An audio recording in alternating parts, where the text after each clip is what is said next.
સહન ક્યારેય નહીં થઈ શકે, કારણ કે તું જઈશ હવે સીધી જેલ ભેગી, અને તારા મોટી બા જશે હવે આ દુનિયા છોડી।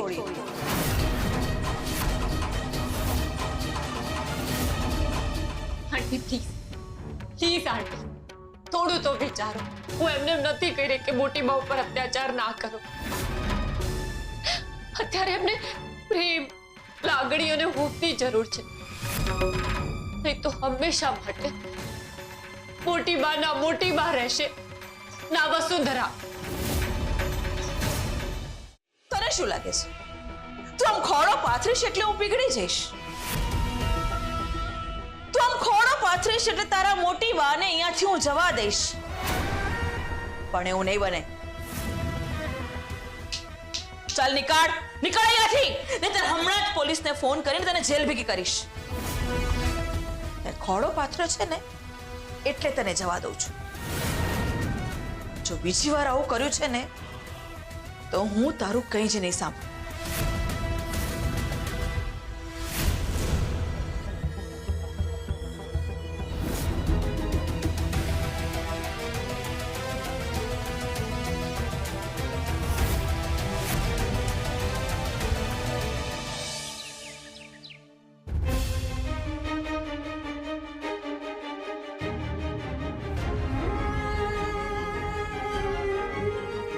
શું થયું સરગમ?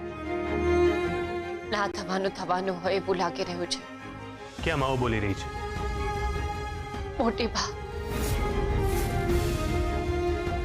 એટલે તું એમને મળીને આવી? કેમ છે મોટી બા, બરાબર છે ને? મોટી બા અત્યારે એવી જેલમાં કેદ છે જ્યાંથી એમને પાછા લાવવા મુશ્કેલ જ નહીં પણ અશક્ય બનતું જાય છે। કે એમની તબિયત તો ઠીક છે ને?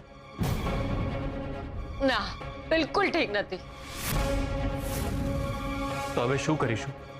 આમાંથી બહાર નીકળવાનો તને કોઈ વિચાર આવે છે?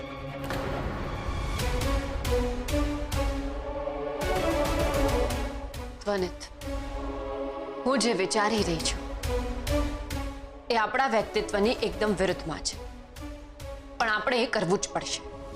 એવું તો શું વિચારી રહી છે?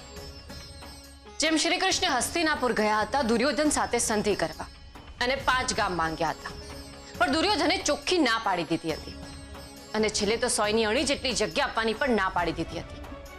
ત્યારે શું થયું હતું? મહાભારત।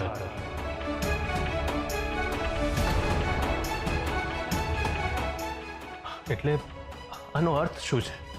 એટલે એમ કે હવે મહાભારત કરવાનો સમય આવી ગયો છે। પોતાના હક માટે જો પોતાનાઓની સામે પણ લડવું પડે ને તો લડી લેવાનું, એ જ ધર્મ છે। અને મારો ધર્મ અને કર્મ બંને મોટી બાજ છે।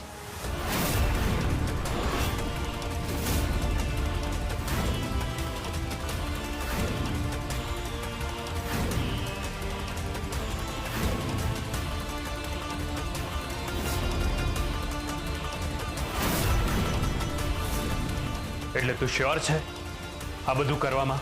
જ્યાં ધર્મની વાત આવે ત્યાં શસ્ત્રો ઉઠાવવું એ માણસની ફરજ બને છે, અને હું પણ એ જ કરીશ। શ્રી કૃષ્ણ આપણને શીખવાડીને ગયા છે કે આપણે આપણું લેવામાં કોઈ જ પાપ નથી। તારી વાત સાચી છે, પણ આ બધું કરવામાં જોખમ છે। જોખમથી ડરી જઈશું તો પરિણામ સુધી કેવી રીતે પહોંચી શકીશું? મને અત્યારે અંશુ આંટીનો ડર લાગે છે। એ બાઈને ખબર જ નથી કે ક્યારે શું કરી બેસે, અને અત્યારે બધી જ હદ વટાવી ચૂકી છે।